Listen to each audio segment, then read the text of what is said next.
At the disused factory, they bide their time. Over 2,000 of them, desperate to get into Europe for either asylum or work.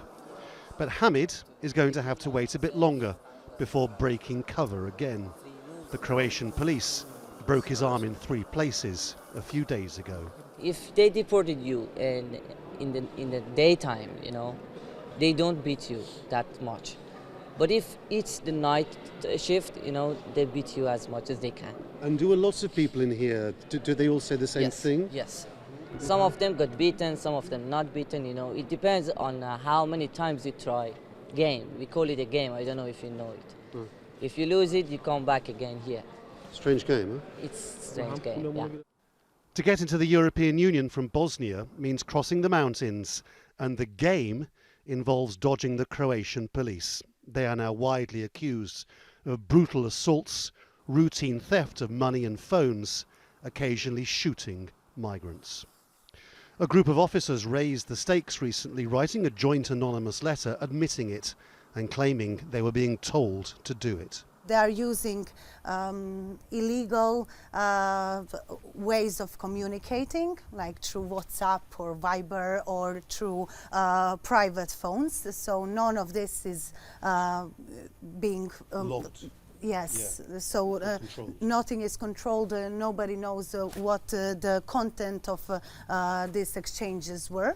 Then they use civil clothes, they use civil cars. Journalists have also accused the Croatians of attacking them, so we got the Bosnians to escort us up the track the migrants take. This is also the external border of the European Union. Croatia, which just became president of the EU, wants to join the free movement Schengen zone. That means signing up to Fortress Europe.